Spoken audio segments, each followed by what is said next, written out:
मैंने मुरीदों को भी बहुत देखा, अपने अपने पीर को मानने वाले दुनिया में बहुत है, लेकिन कलीमी दीवानों का जो रंग है ना बिल्कुल अलग है।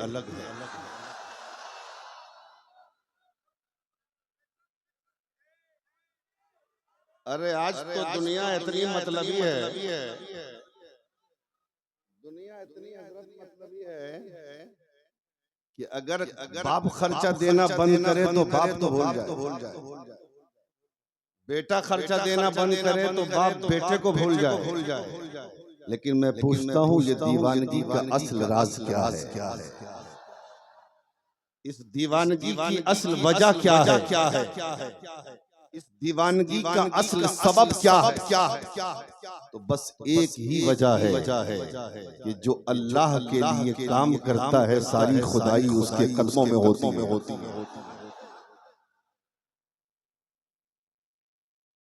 और अल्हम्दुलिल्लाह इस स्टेज से कोई ऐसी मुबालगा आराई वाली बात नहीं होगी जो मुबालगा करते करते झूठ हो जाए। जो भी बात की जाएगी वो सच। कलीमियों तुम अपनी किस्मत पे नाज करो। मैं किसी पीर की मुखालफत नहीं करता और हर मुरीद को यह हक है कि अपने पीर को माने और मानना चाहिए। और अगर कलीमी मानता है तो टेंशन क्या?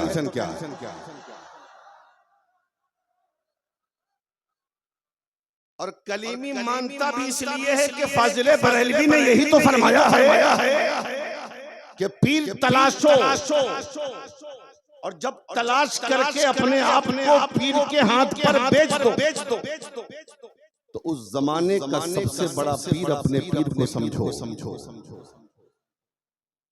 रहे हैं ना? और दूसरी चीज ये है कि कोई ऐसा भी पीर है जो सिर्फ पीर है, लेकिन ये हमारा पीर ऐसा है जो नायबे रसूल भी,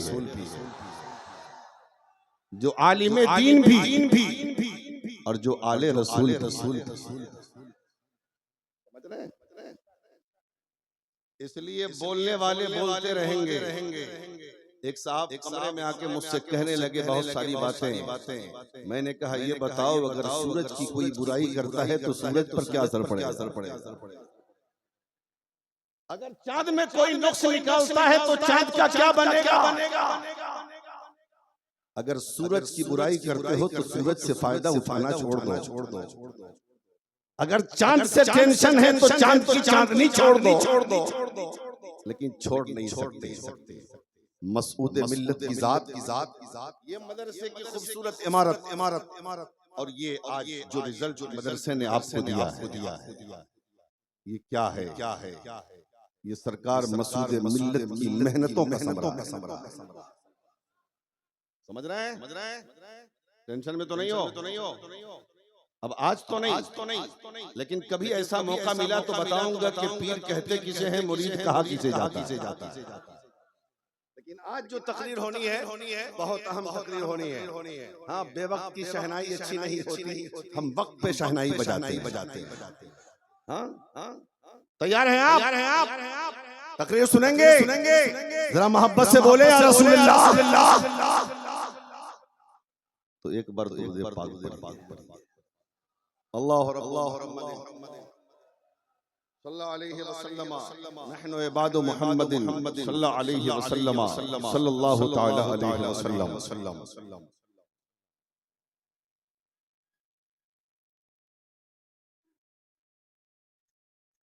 उनके रुखे सफा की सफा कुछ न पूछी।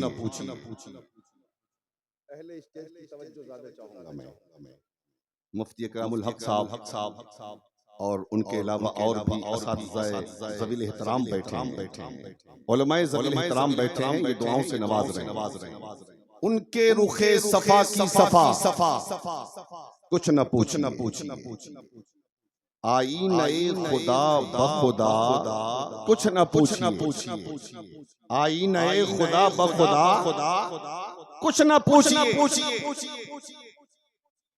जन्नत की सलसबील की कौसर की पूछिए, जन्नत की सलसबील की कौसर की पूछिए, उनकी गली की आबो हवा कुछ न पूछिए, उनकी गली की आबो हवा कुछ न पूछिए, और कौसैन तक पता है उस आका की सैर का, कौसैन तक पता है उस आका की सैर का।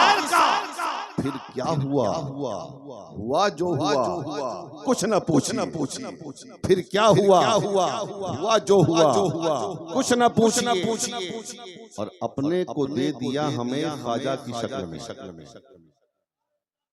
अब तो बोल दे यार, अपने को दे दिया हमें ख्वाजा की शक्ल में, मेरे नबी की शाने अता कुछ न पूछिए, मेरे नबी की शाने अता कुछ न पूछिए, उनके रुखे सफा की सफा कुछ न पूछिए, और उनके हुजूर हाथ उठाने की देर थी, उनके हुजूर हाथ उठाने की देर थी।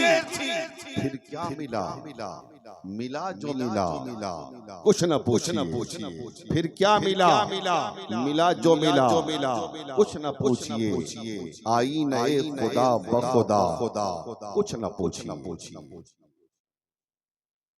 हज़रात, इंसान दुनिया में दो चीजों से मोहब्बत करता है। इंसान दुनिया में दो चीजों से सबसे ज्यादा प्यार करता है, एक माल है और एक औलाद। माल से मोहब्बत का हाल ये है कि इंसान सुबह से लेके शाम तक कोशिश करता है, शाम से लेके सुबह तक मेहनत करता है ताकि माल जमा हो जाए। न उसे बारिश का ख्याल है, न उसे सर्दी का ख्याल है, न उसे गर्मी का ख्याल है, न उसे धूप की तपिश का ख्याल है, न उसे भूख और प्यास की शिद्दत का ख्याल है, न उसे अपने आराम का ख्याल है। बस ये है रहने के लिए मकान नहीं, एक मकान बन जाए, चलने के लिए एक गाड़ी नहीं, एक गाड़ी बन जाए। इंसान दूसरी इंसान मुकम्मल तौर पर कोशिश करता है, नतीजा ये निकलता है मेहनतों के बाद एक बिल्डिंग इंसान बनाता है, दूसरी बात एक बिल्डिंग बनाने के बाद उसके दिल में ये तमन्ना होती है एक घर तो बन गया, अगर दूसरा घर बन जाए तो उसे भाड़े पे लगा दूंगा तो पैसा आएगा। दूसरा बन गया, तीसरे की तमन्ना है, तीसरा बन गया, चौथे की तमन्ना है, चौथा बन गया, पांचवें की आरज़ू है, पांच मकान हो गए। गाड़ियों का नंबर आता है, एक गाड़ी खरीद लो ताकि उससे सफर किया जाए। एक गाड़ी खरीद लिया लेकिन दिल में ख्वाहिश होती है अगर दूसरी गाड़ी खरीद लिया जाए, भाड़े पे चलाई जाएगी तो पैसे आएंगे। 2 3 4 5 गाड़ियां खरीद लिया, नतीजा ये निकलता है दौलत का अंबार लग जाता है। दौलत से मोहब्बत करने का हाल ये है, एक नमाजी है, ज़ोहर में मस्जिद में नमाज पढ़ता है, असर में मस्जिद में नमाज पढ़ता है, मगरिब में मस्जिद में नमाज पढ़ता है, ऐशा में मस्जिद में नमाज पढ़ता है, लेकिन सख्त दिसंबर और जनवरी के मौसम में फजर की नमाज वो घर में पढ़ता है। इमाम साहब पूछते हैं, ए मियां, ज़ोहर मस्जिद में, असर मस्जिद में, मगरिब मस्जिद में, ऐशा मस्जिद में, फजर में कहाँ रहते हो? हजरत फजर में घर में रहता हूँ। घर में रहते हो, मस्जिद क्यों नहीं आते? हजरत ठंडी बहुत ज्यादा है, जाड़े का असर है, कुहासा बहुत ज्यादा है, कुत्ते भूखते हैं, इसलिए घर में ही पढ़ लेता हूँ।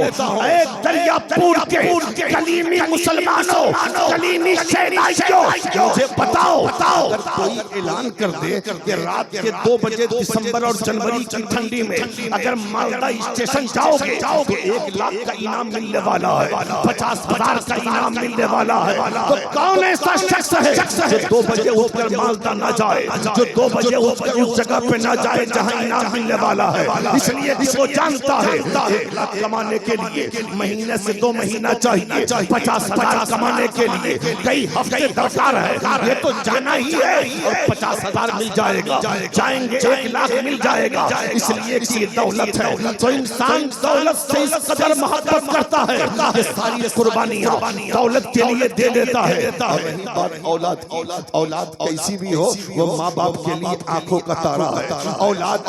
औलाद अगर काली भी भी है ना, अगर बेटा काला है वो भी माँ बाप के लिए चांद का टुकड़ा है।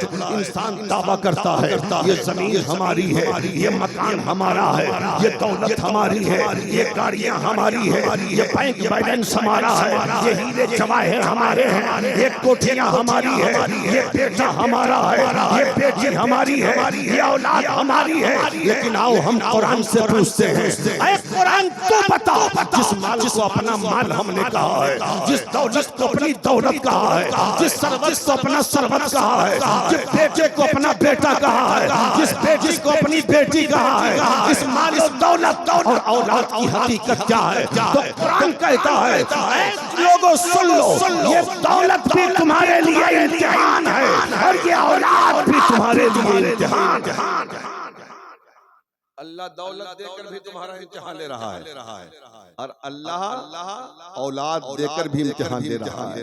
इसलिए अल्लाह माल देना कभी तकब्बुर मत करना, अल्लाह दौलत दे कभी गुरूर मत करना, अल्लाह औलाद दे कभी तकब्बुर मत करना। ये माल और दौलत तुम्हारे पास वक्त मुकर्ररा के लिए, फिर रब जब चाहेगा ये माल भी तुमसे छीन लेगा, ये तुम्हारी औलादें भी तुमसे ले ली जाएगी। इसलिए फख्र मत करना, हर लम्हा हर घड़ी अल्लाह का शुक्र अदा करता रहना। लेकिन वो माल जो राह खुदा में खर्च किया जाए, वो माल जो मदरसे की तामीर में खर्च किया जाए, वो माल जो मदरसे के ताउन में खर्च किया जाए, वो माल जो उलमा की खिदमत में खर्च किया जाए, वो माल जो नबी के मेहमानों की मेहमान नवाजी में खर्च किया जाए, वो माल जो किसी बेवा के सर पर दुपट्टा रखने में खर्च किया जाए, वो माल जो किसी गरीब की बेटी की शादी पे खर्च किया जाए, वो माल जो किसी यतीम के सर पर दस्ते शस्त्र रखने में खर्च किया जाए, ऐसा माल इंसान के लिए निजात का जरिया।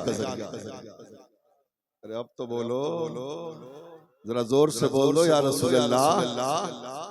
और वो औलाद जिसको आपने आलिम दीन बनाया, जिसको आपने हाफिज कुरान बनाया, जिसको आपने कारी कुरान बनाया, ये आपकी औलादें आपके लिए निजात का जरिया। लेकिन आज मदरसों में किसका बेटा पढ़ता है? रिक्शा चलाने वाले, तांगा चलाने वाले, मजदूरी करने वाले, ईटा उठाने वाले का, मिस्त्री का बेटा पढ़ता है।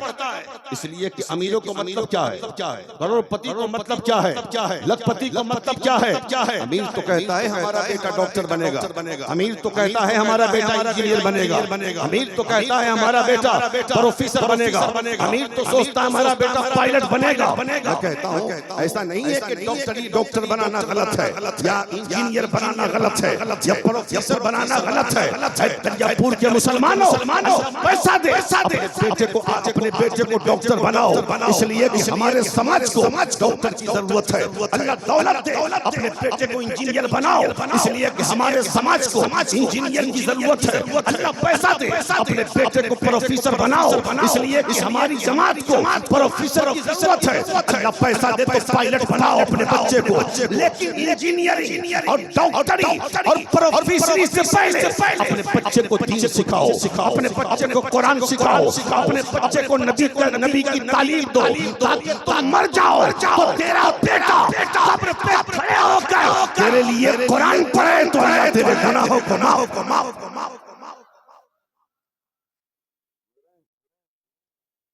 एक बात जान लो, ये जो है ना, ये जो बच्चे हैं ना, ये जन्नती चेहरे, ये सिर पे देख लो। समाज में मौलवियों का तबका समाज में सबसे कमजोर तबका माना जाता। क्यों भाई? इनके पास पैसे नहीं, इनके पास दौलत नहीं, इनके पास सरबत नहीं। लेकिन सुन, ये माल से तो गरीब हो सकते हैं, दिल से गरीब है। जाहिरी तौर पर तो दौलत इनके पास नहीं, लेकिन जो दौलत इनके पास है वो किसी के पास समझ रहा है? इसलिए कभी किसी आलिम को हकीर मत समझना। और सुन लो, ये बच्चे हैं ना, इनको मैं बादशाह कहता हूँ। ये तलबा जो है ना मदरसे में पढ़ने वाले, आपकी ज़कात की रकम पर, आपके फितरे की रकम पर, आपके सदकात को खाकर, आपके अतियात को खाकर, ये जो हाफिज़ कुरान बनते हैं, ये जो आलिम दीन बनते हैं, ये कारी कुरान बनते हैं, इन्हें मैं अपनी ज़बान में राजा कहता हूँ, मैं अपनी ज़बान में महाराजा कहता हूँ, मैं अपनी ज़बान में बादशाह कहता हूँ, मैं इन्हें शहंशाह कहता हूँ, मैं इन्हें बहुत बड़ा कहता हूँ। आप कहोगे मौलाना पागल हो गए हो, हम चंदा न दे तो ये भूखे मर जाए, हम ज़कात निकाल कर मदरसे को न दे तो मदरसा न चल सके, हम अगर फितरे की रकम मदरसे को न दे तो मदरसा न चल सके। ये हमारी ज़कात और फितरे की रकम पे पलने वाले बच्चे ये राजा कैसे हो गए, ये महाराजा कैसे हो गए, ये शहंशाह कैसे हो गए, ये बादशाह कैसे हो गए। हुजूर सरकार मसूदे मिल्लत बैठे हैं, जरा इनकी बारगाह में ज़ानुए अज़ब करो, अता करके हज करो हज़रत। ये मौलाना ने जिसको आपने बुलाया, ये मदरसे के बच्चे को बादशाह कहता है, ये राजा कहता है, ये महाराजा कहता है। तो हुजूर मसूदे मिल्लत फरमाएंगे, बेटा ये वो नहीं कह रहे, ये मुस्तफा का फरमान। जोर से बोलो, जोर से यार, और मोहब्बत से बोलो या रसूल अल्लाह। देख लो साबित कर रहा हूँ, बैठे आप अपनी बस्ती के 10-20 अमीरों को इकट्ठा करो, जिसमें करोड़पति हो, लखपति हो, अरबपति हो, बड़ी बड़ी बिल्डिंगों में रहने वाले, कीमती गाड़ियों में रहने वाले, बड़े पैसे वाले, समाज में जिनकी पूछ है, इकट्ठा करो।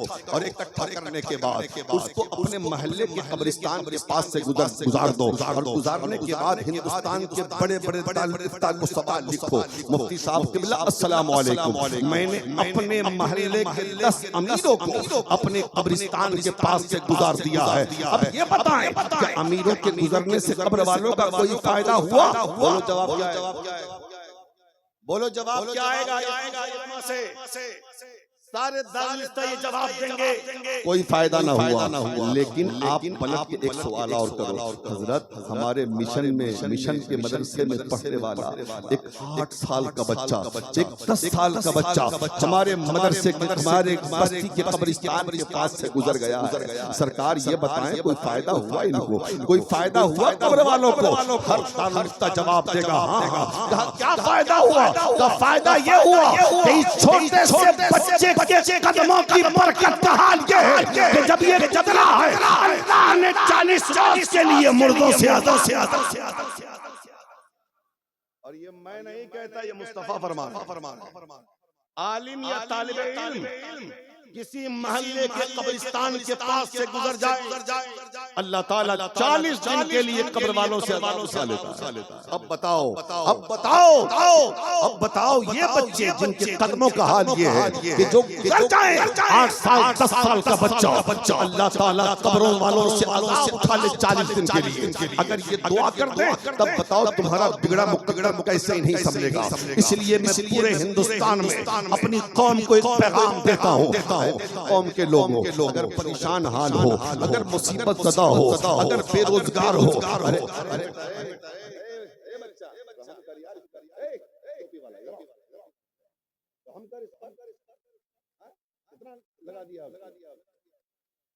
निकालो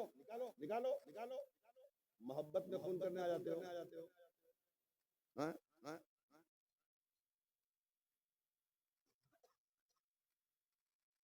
सुनो इधर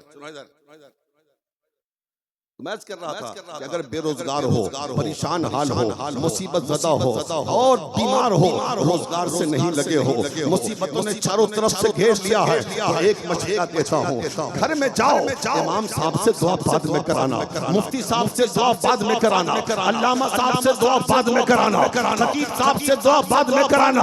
अगर माँ जिंदा है घर में तो अपनी माँ के पास चला जा और माँ के पास जाकर माँ के कदमों को चूम कर अम्मी जान बीमार हुई दुआ कर दीजिए, अल्लाह शिफा दे दे। बेरोजगार हो दुआ कर दीजिए, अल्लाह शिफा दे दे। परेशानियों से घिरा हुआ हो दुआ कर दीजिए, अल्लाह परेशानियों से निजात दे दे। कसम खुदा की अगर बूढ़ी माने तो पत्ता उठाकर अपनी तोतली ज़बान से तुम्हारे लिए दुआ कर दिया, अल्लाह ताला माँ की दुआ को रद्द नहीं फरमाएगा। माँ की दुआ की वजह से अल्लाह तुम्हारी मुसीबतों को दूर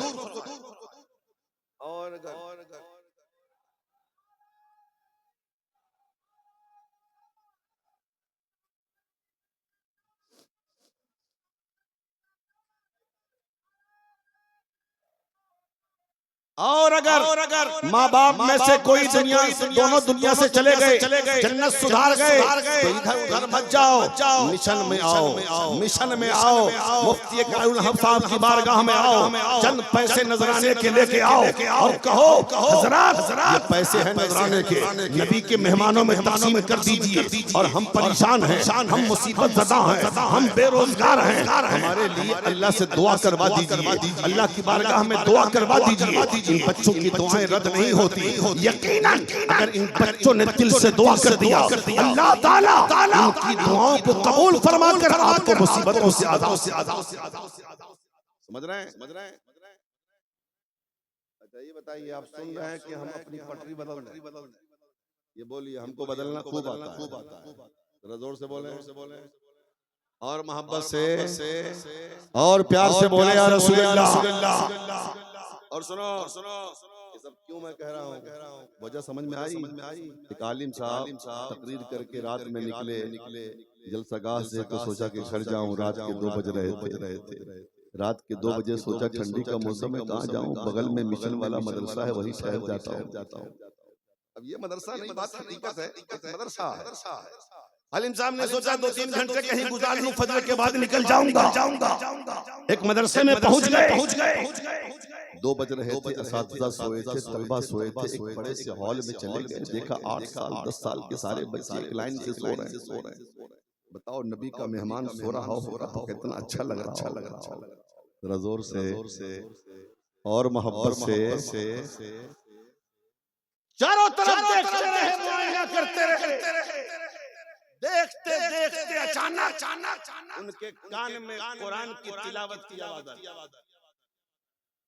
कुरान पढ़ने की आवाज आई। आलिम साहब चौंक गए कि कोई जगह तो नहीं, पढ़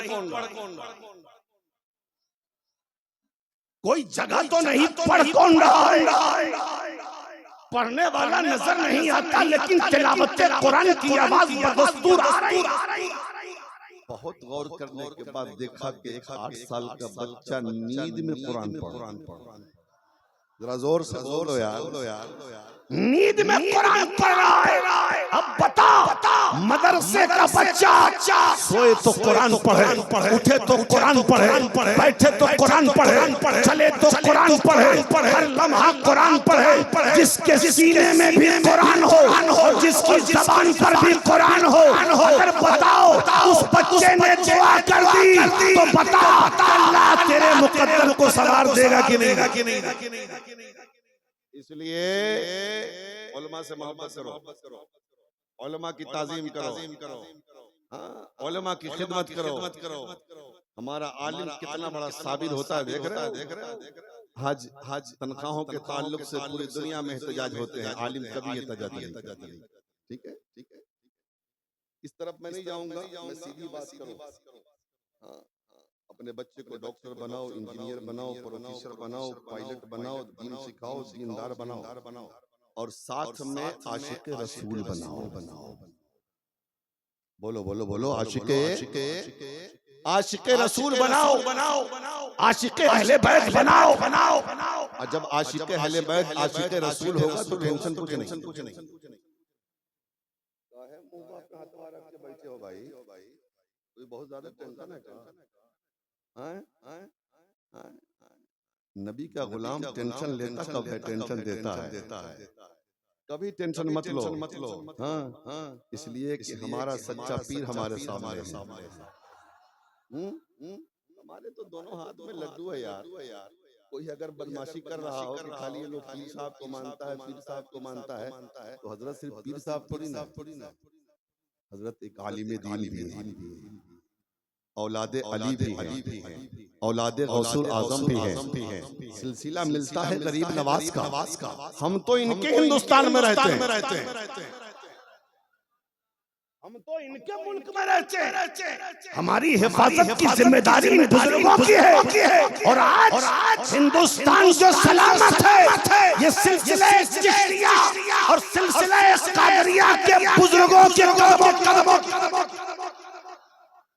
इसलिए सुन लो, बुजुर्गों में कोई इख्तिलाफ नहीं, गौसे आजम भी हमारे, गरीब नवाज भी हमारे, मखदूम अशरफ भी हमारे, महबूबे इलाही भी हमारे, बाबा फरीदुद्दीन गंज शकर भी हमारे, महबूबे इलाही भी हमारे, हाँ कुतुबुद्दीन बख्तियार काकी भी हमारे, मखदूमे बिहारी भी हमारे, अलाउल हक कंडवी भी हमारे, इमाम अहमद रजा भी हमारे, हर अल्लाह का वली हमारा। और सबसे बड़ी बात यह है कि हम कादरी हैं। जो कादरी है वो सब है, जो कादरी नहीं वो कुछ नहीं। मैंने एक बात याद आ गई तो सुन लो आप। मैं किसी पीर के खिलाफ कुछ बोलता नहीं, जो जैसा करे वो। लेकिन एक मर्तबा मुहर्रम में जब मैं आया और हुजूर से मेरी मुलाकात बंद कमरे में हुई, बैठे हैं, मैं झूठ नहीं बोलता अल्हम्दुलिल्लाह। तो जब बात ऐसे तकरीरों पे जलसों के बारे में चलते बात हुई तो मैंने कहा कितना बड़ा अलमिया है आज, कि आज लोग जलसे में नबी का जिक्र नहीं करते, गौसे पाक का जिक्र नहीं करते, गरीब नवाज का जिक्र नहीं करते। सिर्फ जो पीर स्टेज पे होता है उन्हीं बेजा और झूठी करामतें लोग बयान करते हैं, गड़ के। और पीर साहब भी बड़े खुश होते हैं। शायर आता है तो शेर पढ़ता है तो उन्हीं के ताल्लुक से पढ़ता है, झूठा शेर खूब इनाम बांटता है। हज़रत ने फरमाया यही तो अफसोस है आज स्टेजों पर नबी का जिक्र हो,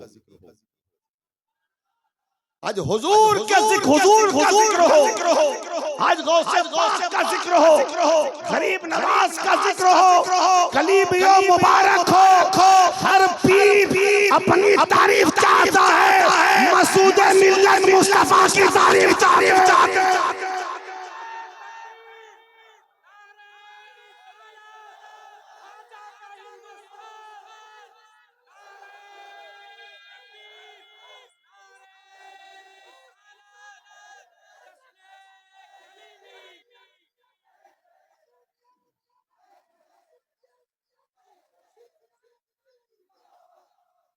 मैं अर्ज ये कर रहा था कलीमियों, ये सिलसिले कलीमिया असल में सिलसिले चिश्तिया है,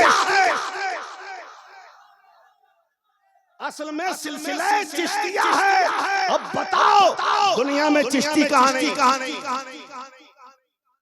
दुनिया में चिश्ती कहाँ नहीं। तुम मुबारक हो, हर पीर अपनी करामतें बयान करवाता है, किताबों में लिखवाता है, अशार पढ़वाता है। लेकिन सरकार मसूदे मिल्लत कहते हैं बेटा स्टेज पर मुस्तफा का जिक्र किया करो, स्टेज पर गौसे आज़म का जिक्र करो, स्टेज पे गरीब नवाज का तज़किरा।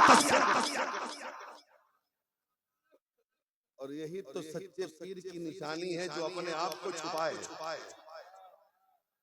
जो सच्चा पीर होता है, जो सच्चे में वली होता है, वो अपने आप को छुपाता है, और जितना छुपाता है उतना अल्लाह उसे छाप देता है। मसूदे मिल्लत अपने आप को छुपाते रहे, पूरे जमाने पे अल्लाह ने छाप।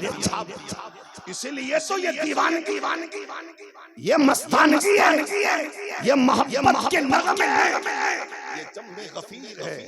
नहीं तो हमने तो पीर साहब को ऐसे पीर साहब को देखा स्टेज पे आते हैं तो 10-20 लोग रहते हैं, बाकी कुर्सियां रहती हैं। समझ रहे हैं? तकरीर सुनोगे? सच्ची में सुनोगे? हाथ उठाओ, कौन नहीं सुनेगा? सुनोगे ना? अरे वाह, बड़े अच्छे लग रहे हो यार, कसम खुदा की। हाँ, मोहब्बत से बोल दो या रसूल अल्लाह, और प्यार से बोलो या रसूल अल्लाह। हाँ, तो मैं अर्ज ये कर रहा था अपने बच्चों को दीनदार बनाओ, और दीनदारी के साथ अपने बच्चे को आशिक़े रसूल बनाओ। ये आखिरी बात है, मैं खत्म कर रहा हूं।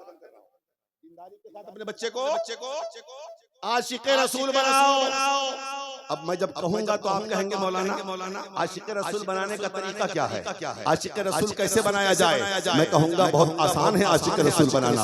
अपने बच्चे को दुरूद पाक आदि बना, अपने बच्चे को दरूद पाक का आदी बनाओ। इसलिए कह रहा हूँ आशिक रसूल बनाने को कि डॉक्टर बनेगा हो सकता है गुमराह हो जाए, इंजीनियर बनेगा हो सकता है गुमराह हो जाए, प्रोफेसर बनेगा हो सकता है गुमराह हो जाए, मौलवी बनेगा हो सकता है गुमराह हो जाए, हाँ मुफ्ती बनेगा हो सकता है गुमराह हो जाए। कितने डॉक्टर गुमराह हो गए, कितने इंजीनियर गुमराह हो गए, कितने प्रोफेसर गुमराह हो गए, कितने मौलवी गुमराह हो गए, कितने मुफ्ती गुमराह हो गए। गुमराह हो सकता है, लेकिन अगर इंजीनियर भी होगा आशिक रसूल भी होगा, डॉक्टर भी होगा आशिक रसूल भी होगा, प्रोफेसर भी होगा आशिक रसूल भी होगा, आलिम भी होगा आशिक रसूल भी होगा, मुफ्ती भी होगा आशिक रसूल भी होगा, तो कभी गुमराह हो सकता है न उसके ईमान और अकीदे का कोई सौदा कर। इसलिए आशिक रसूल बनाओ और दुरूद पाक आदि बनाओ। अपने बच्चों को दुरूद सिखाओ, अपने बच्चों को नबी पर सलाम सिखाओ। दुरूद पाक की बात आई है ना, तो मुझे एक बात बहुत खूबसूरत याद आ रही है, जरा मोहब्बत से सुन लो, बड़ा मजा आ जाएगा। एक किताब है दुरूद शरीफ की, जिस किताब का नाम दलाइलुल खैरात शरीफ है। क्या नाम है? क्या नाम है? क्या नाम है? अरे बोलो ना, नाम बोलना था, दांत दिखलाएगा सब। बोलो दलाइलुल खैरात। क्या नाम है? दलाइलुल खैरात शरीफ दुरूद शरीफ की किताब है।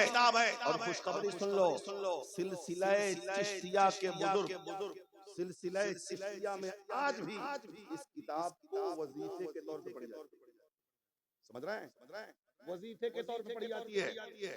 और बुजुर्गों ने फरमाया अगर तुम्हारा कोई काम नहीं होता, तुम्हारी दुआएं कबूल नहीं होती, तुम परेशान हो, तुम मुसीबत के मारे हो, तो एक हफ्ते में इस किताब को पढ़ो और पढ़ने के बाद इस किताब के वसीले से तुम रब की बारगाह में दुआ मांगो, अल्लाह ताला तुम्हारी तमाम नेक दुआओं को कबूल फरमाए। जरा जोर से बोल। अगर जिंदगी बाकी रही तो कभी पढ़ लेना किताब। सोमवार से शुरू है, सोमवार मंगल बुध जुमरात जुमा उसमें बना हुआ है सब। इतवार को खत्म करना है, दुआ करना। समझ रहे हैं? 800 दुरूद पाक इस किताब में है। शुरू भी दुरूद शरीफ से है और खत्म भी दुरूद शरीफ पर है। इस किताब को लिखने वाले मिस्र के बहुत बड़े आलिम हजरत शेख मोहम्मद बिन सुलेमान अल जजूली हैं। आओ मैं बताता हूँ, हजरत शेख मोहम्मद बिन सुलेमान अल जजूली से किसी ने सवाल किया, हजरत ऐसी किताब लिख डाली जो शुरू भी दुरूद शरीफ से है और खत्म भी दुरूद शरीफ पर है, आखिर इस किताब को लिखने की कोई खास वजह है क्या, कोई खास सबब है क्या? हजरत शेख मोहम्मद बिन सुलेमान अल जजूली कहते हैं हाँ खास वजह है, खास सबब है। आप बता दीजिए कौन सी वजह है और कौन सा सबब है। हजरत शेख मोहम्मद बिन सुलेमान अल जजूली फरमाते हैं, एक दिन मिस्र में मैं सफर कर रहा था, सफर करते करते जोहर की नमाज का वक्त आया या असर की नमाज का वक्त आया। जब नमाज का वक्त आया तो नमाज पढ़ने का ख्याल आया, नमाज पढ़ने का ख्याल आया तो वजू का ख्याल आया। मैंने सोचा कि पानी मिल जाए तो वजू कर लो और वजू करके नमाज पढ़ लो। अल्लाह वजू के लिए पानी तलाशते परेशान हो गया, कहीं पानी ना मिला। उससे देखा कि एक जगह कुआं है, उस कुआं के पास पहुंचा, देखा कुआं में पानी तो है लेकिन कुएं का पानी बहुत नीचा है और उसी कुएं से सटा हुआ एक गरीब मुसलमान का घर है और उस गरीब मुसलमान के घर पे एक 7 साल की बच्ची खेल रही है। मैंने सोचा कि अगर रस्सी मिल जाए और डोल मिल जाए तो कुएं से पानी निकाल लो और पानी निकाल कर वजू कर लो, वजू करके नमाज पढ़ लो। लेकिन न वहाँ पे रस्सी है न डोल है। परेशान हो गया कि पानी निकालूं कैसे, इसी फिक्र में था, इसी सोच में था कि देखा कि 7 साल की बच्ची जो छत पे खेल रही थी उसने मुझे मुतफक्किर पाया। तो मुतफक्किर देख कर उस बच्ची ने मुझसे पूछा, चाचा कौन है आप, किस लिए खड़े हैं आप, क्या वजह है, क्या सोच रहे हैं? हजरत शेख मोहम्मद बिन सुलेमान को चेहरे से तो नहीं पहचानती थी लेकिन नाम से वो जरूर जानती थी। हजरत शेख मोहम्मद बिन सुलेमान ने कहा, मेरी बेटी वजू के लिए पानी चाहिए और पानी कुएं में तो है लेकिन कुएं का पानी बहुत नीचा है और पानी निकालने के लिए रस्सी और डोल चाहिए। यहाँ पे न रस्सी है न डोल है, पानी निकले कैसे? हजरत शेख से वो बच्ची 7 साल की कहती है, ऐ मेरे चाचा ये तो बताएं आप हैं कौन? हजरत शेख मोहम्मद बिन सुलेमान कहते हैं, जानना चाहती हो मैं कौन हूँ? हजरत शेख शेख से वो कहती है हाँ। हजरत शेख ने कहा मेरा नाम मोहम्मद शेख मोहम्मद बिन सुलेमान अल जज़ूली है। इतना कहा हजरत शेख की ज़बान से ये जुमला निकला है, वो बच्ची चौंक गई। चौंक के कहती है वही मोहम्मद बिन सुलेमान अल जज़ूली जिनके इल्म फज़ल का चर्चा मिस्र की शाहराहों पर है, जिनकी विलायत की दास्तान मिस्र के घरों में पढ़ी जाती है, जिनकी करामतों के चर्चे हर मिस्री ज़बान पर है। हाँ हाँ मैं वही मोहम्मद बिन सुलेमान अल जज़ूली हूँ। इतना जब कहा तो वो 7 साल की बच्ची कहती है चाचा इतने बड़े आलिम हैं आप, इतने बड़े अल्लाह के वली हैं आप, इतने बड़े साहिब तक़वा हैं आप, इतने बड़े साहिब करामत हैं आप, इतने बड़े साहिब इल्म फज़ल हैं आप, उसके बाद भी आपको कुएं से पानी निकालना नहीं आता। हजरत शेख मोहम्मद बिन सुलेमान कहते हैं लगता है बच्ची ने समझा नहीं। हजरत शेख ने कहा बेटी पानी तो निकलता लेकिन जब रस्सी और डोल होते तब तो, यहाँ पे न रस्सी है न डोल है, आखिर पानी निकले कैसे। हजरत शेख से वो 7 साल की बच्ची कहती है दरियापुर में आने वाले इस्लाम इसके शहजादों गौर से सुनना। वो 7 साल की बच्ची, मेरी माँ बहनों तुम भी सुन लेना, वो 7 साल की बच्ची एक आलिम दीन से कह रही है, एक अल्लाह के वली से कह रही है, एक इल्म फज़ल के ताजदार से कह रही है चाचा आपको बगैर रस्सी डोल के पानी निकालना नहीं आता, मैं बताती हूँ बगैर रस्सी डोल के पानी निकलता। अरे जोर से बोल दीजिए और मोहब्बत से बगैर रस्सी डोल के पानी निकलता कैसे है। हजरत शेख मोहम्मद बिन सुलेमान कहते हैं वो बच्ची नीचे को नहीं आई बल्कि छत के ऊपर से अपना चेहरा उसने कुएं की तरफ डाला और डालने के बाद उसने कुएं में एक बार थूक दिया, अपना लुआब डाल दिया। हजरत शेख कहते हैं जैसे उसका थूक कुएं के अंदर जाता है कुएं का पानी उछल कर अब तो बोल दो यार जोर से और बोलो यार रसूल अल्लाह। कुएं का पानी उछल के ऊपर को आ गया। हजरत शेख देखते रह गए। वो 7 साल की बच्ची कहती है चाचा पानी कुएं से ऐसे निकलता है। अब जाए वजू कर ले। हजरत शेख कहते हैं मैं वजू करना भूल गया। एक तरफ उसकी करामत देख रहा हूँ, दूसरी तरफ उसकी उम्र देख रहा हूँ। हमारे घरों में भी 7 साल की बच्चियां, हमारे घरों में भी 8 साल की बच्चियां हैं और एक 7 साल की बच्ची वो जिसके लुआब की बरकत का हाल ये हुआ कि कुएं का पानी फव्वारा बनके ऊपर से जारी हो गया। हजरत शेख मोहम्मद बिन सुलेमान कहते हैं बेटे वजू तो मैं बनाऊंगा जरूर, लेकिन ये बता कि तुझे इतना ऊंचा मकाम कैसे मिल गया। अरे ठेला गाड़ी कहाँ है यार? सुभान अल्लाह तो कहना है ना। पीरो मुर्शिद को खुश करना है तो अल्लाह की पाकी बयान करो, अल्लाह की किबरियाई बयान करो, हुजूर की नबूवत और रिसालत का इकरार और ऐलान करो। बोलो या रसूल अल्लाह। बच्ची से कहा हजरत ने बेटी बता इतना ऊंचा मकाम तुझे कैसे मिल गया इस उम्र में। वो बच्ची कहती है चचा इतने बड़े आलिम हैं आप ये भी नहीं जानते। कहा बेटी बता दे। तो वो कहती है चचा मेरी छोटी उम्र मत देखिए, मेरा बड़ा वजीफा मेरी छोटी उम्र मत देखिए, मेरा बड़ा वजीफा देखिए। कहा बेटी क्या वजीफा पढ़ती है? कहा मेरे चचा मैं जब बड़ी हुई ना, जब मैंने दूध छोड़ा, मैंने होश संभाला, मेरी माँ ने मुझे दुरूद पढ़ना सिखाया, नबी पर सलाम पढ़ना सिखाया। मैं जब होश संभाली मैंने दुरूद भी याद कर लिया, सलाम भी याद कर लिया। अब मेरा वजीफा नबी पर दुरूद पढ़ना है, मेरा वजीफा नबी पर सलाम पढ़ना है। मेरी जिंदगी का हिस्सा जो 7 साल गुजरा है अक्सर मुस्तफा पर दुरूद पढ़ने में, अक्सर मुस्तफा पर सलाम पढ़ने में। मैं सुबह तो नबी पर दुरूद पढ़ती हूँ, दोपहर में मुस्तफा पर दुरूद, शाम को मुस्तफा पर दुरूद, रात में मुस्तफा पर दुरूद, सोते वक्त मुस्तफा पर दुरूद। जिंदगी का हर लम्हा मुस्तफा पर दुरूद पढ़ने में गुजरता है। जिस दुरूद की बरकत है कि अल्लाह ने मुझे इतना ऊंचा अता फरमाया। चाचा जाएं वजू कर लें। हजरत शेख मोहम्मद बिन सलमान चले वजू करने, आधे रास्ते पे पहुंचे कि बच्ची ने फिर आवाज दिया, चाचा सुनिए एक सवाल का जवाब दे दीजिए। आ गए करीब में, कहा बेटी बोल। अब जरा सवाल समझिए, जवाब समझिए और मचल जाइए। एक शख्स भी खामोश नहीं रहेगा। वो शख्स वो बच्ची कहती है चाचा ये बताएं क्या आप उनको जानते हैं जिन पर दुरूद पढ़ने से अल्लाह इतना ऊंचा मकाम देता है? जरा जोर से। चाचा आप उनको जानते हैं जिन पर दुरूद पढ़ने से अल्लाह इतना ऊंचा मकाम देता है? अब बताओ हम जैसा मौलवी होता, मौलाना खलील साहब जैसा आलिम होता, मुफ्ती इकरामुल हक साहब जैसा आलिम दीन होता, स्टेज पे बैठे उलमा की तरह आलिम होते, तो कहते ये 7 साल की बच्ची मुझसे पूछ रही है कि आप जानते हैं, हम नहीं जानेंगे तो कौन जानेगा? लेकिन बाहरे हज़रत शेख मोहम्मद बिन सलमान अल जज़ूली जब 7 साल की बच्ची ने सवाल किया चाचा क्या आप उसे जानते हैं जिन पर दुरूद पढ़ने से अल्लाह इतना ऊंचा मकाम देता है? हज़रत शेख ने कहा बेटी मैं जानता तो जरूर हूँ, लेकिन लगता है कि तू मुझसे ज्यादा उन्हें पहचाने। लगता है तू मुझसे ज्यादा उन्हें पहचानती है। तू बता दे कौन है? तू बता दे कौन है वो? चाचा बता दूं कौन है वो? चाचा बता दूं कौन है वो?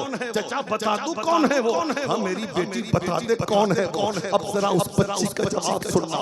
वो बच्ची कहती है चाचा वो रहमत वाले मुस्तफा, वो रहमत वाले मुस्तफा है। जब वो जंगलों में चले जाते हैं तो जंगल के दरिंदे भी अपनी झाड़ियां छोड़कर जिनके दामने रहमत से लिपट जाया करते हैं, दामने करम से लिपट जाया करते हैं, वो रहमत वाले मुस्तफा हैं।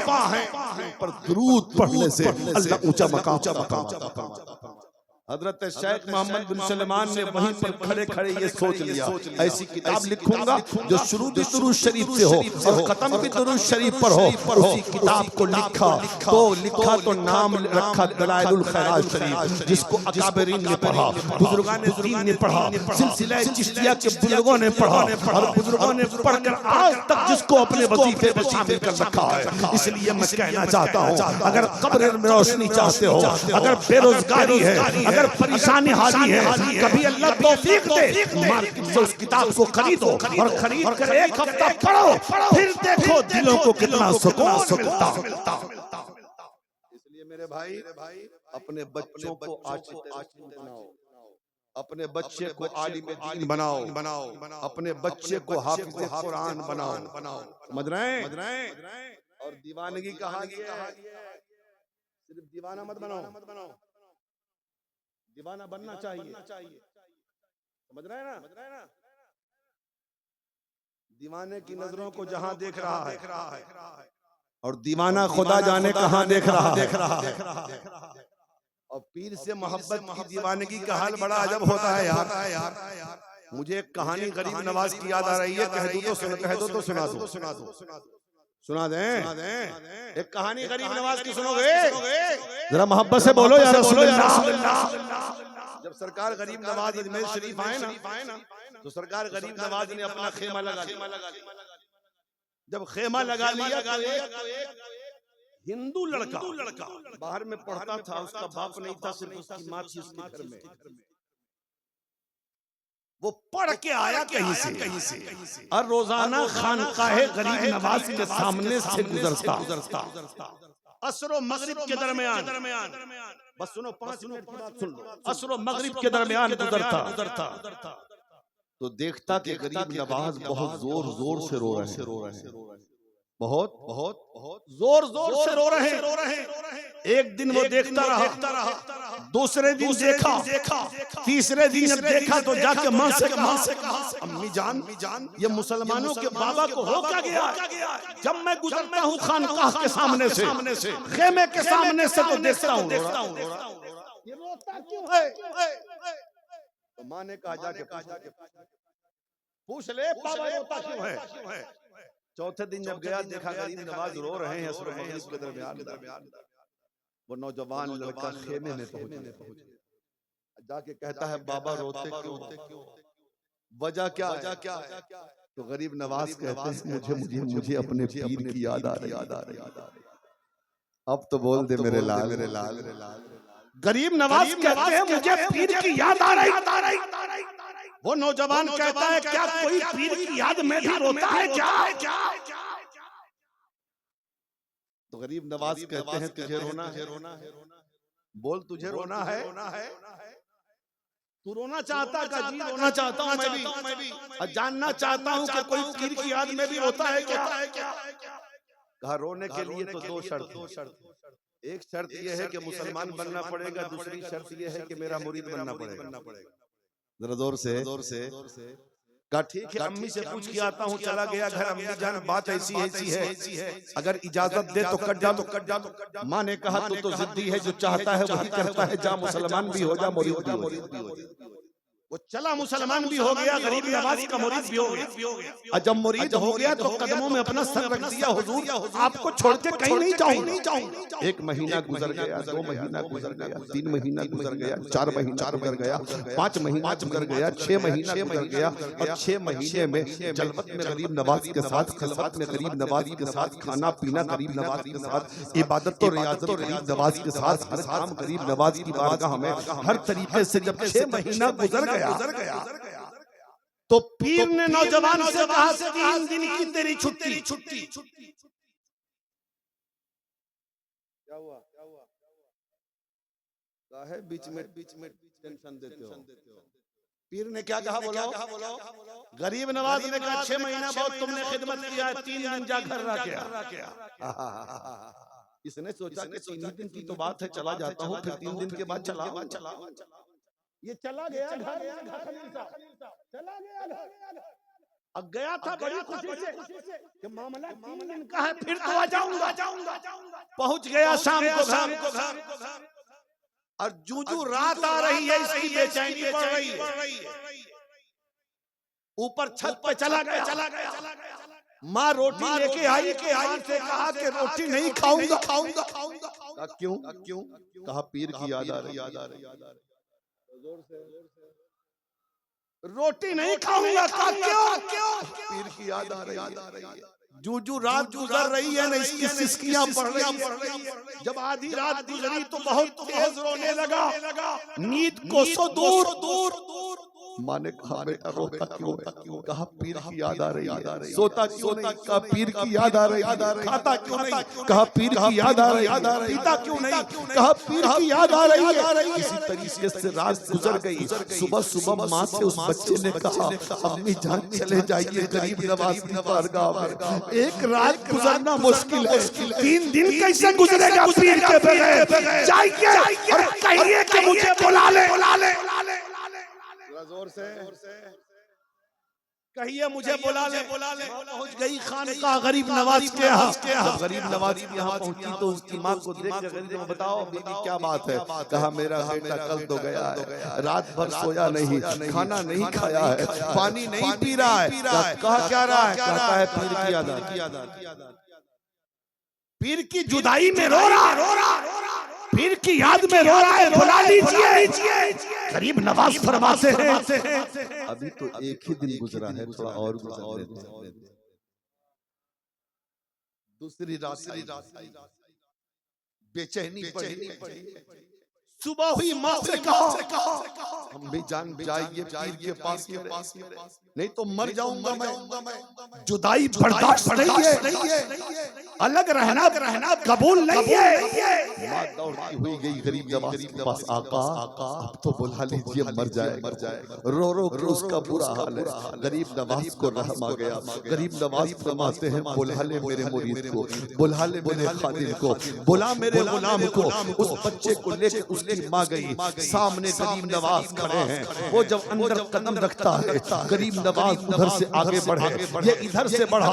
20 रास्ते पे जाने के बाद दोनों पीरों मुरीद आपस में गले मिलके इतना रोए कि जमाना आज भी तारीख में महफूज है। हजरत गरीब नवाज फरमाते हैं मेरे मुरीद ये बता खाना क्यों नहीं खा रहा था? आका आपकी याद आ रही थी। पानी क्यों नहीं पी रहा था? आका आपकी याद आ रही थी। सो क्यों नहीं रहा था? कहा आपकी जुदाई ने सोने नहीं दिया। गरीब नवाज फरमाते हैं मेरे मुरीद क्या तू ये सोच रहा है कि तू नहीं खाया मैं खाया?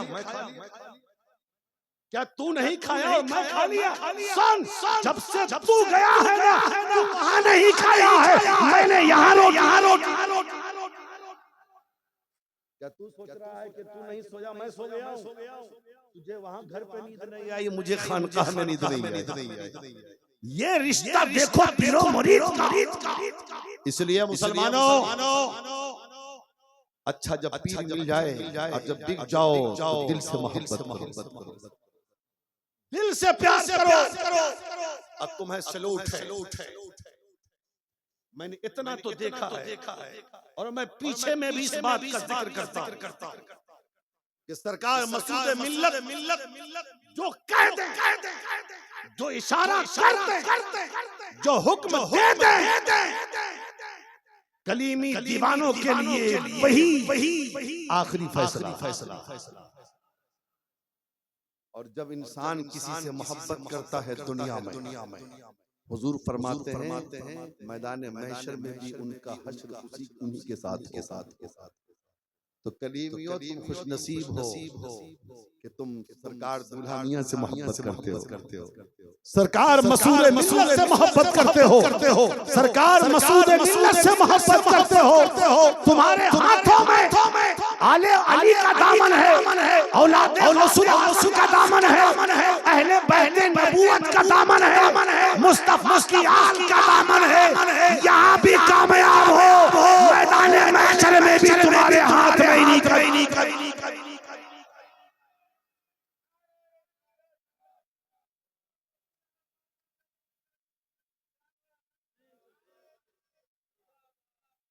अब ये मिस्कीन वाला नारा लगा और लोग इनको ऐसे देख रहे हैं कि कभी देखा ही नहीं।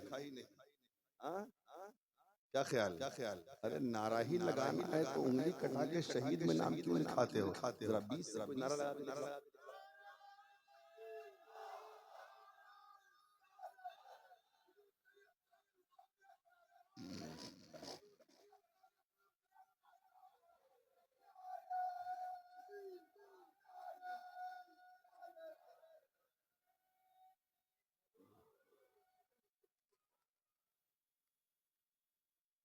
इसलिए मुसलमानों,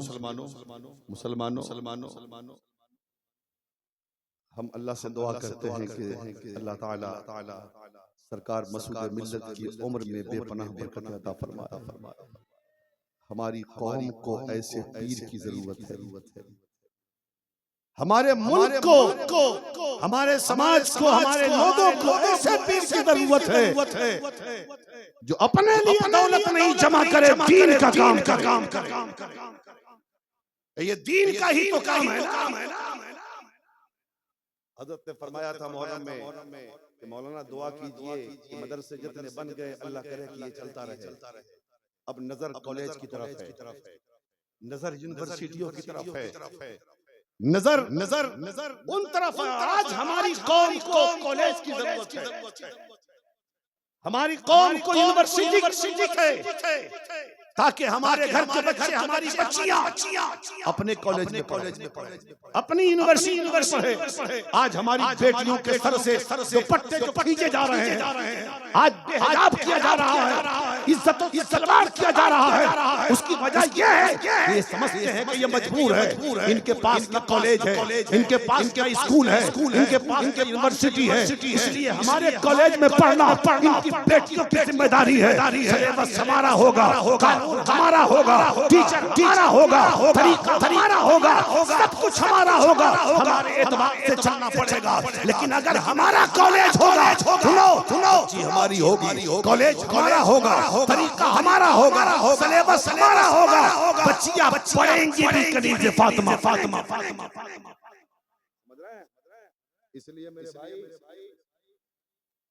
हम दुआ करते हैं कि अल्लाह ताला हर मुसलमान सलामत, खासकर उन मुसलमानों को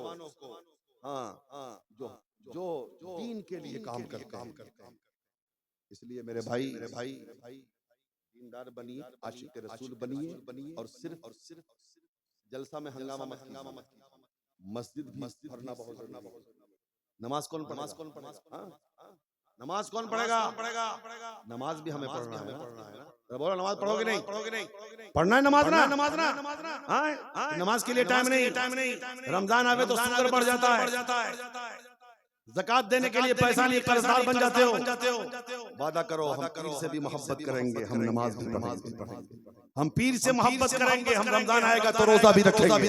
हम पीर से मोहब्बत करेंगे, अल्लाह ने माल दिया है तो ज़कात भी देंगे। हम पीर से मोहब्बत करेंगे और अल्लाह ने दौलत दिया है तो हम हज भी करेंगे।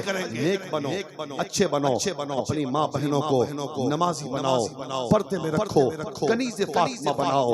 हाँ, कुरान से मोहब्बत करो, हदीस से मोहब्बत करो, उलमा से मोहब्बत करो, अहले बैत से मोहब्बत करो, मदारिस इस्लामिया के तलबा से मोहब्बत करो, मदरसे का ताउन करो। इसलिए कि मदारिस इस्लामिया इस्लाम नशअत सानिया का दूसरा नाम है। ये मदरसा है, सारी चीजें सलामत है। ये मदरसा है तो ये गुंबदों मीनार सलामत है, ये मिंबरों मेहराब सलामत है। अगर ये मदरसा ना होता कुछ नहीं होता। इसलिए मदरसे को मजबूत करो। मदरसे से जो बच्चे बच्चे हो रहे हैं उन्हें अपना मुक्तदा मानो, उनसे मोहब्बत करो। अल्लाह ताला हम सबको अमल खैर की तौफीक अता फरमाए।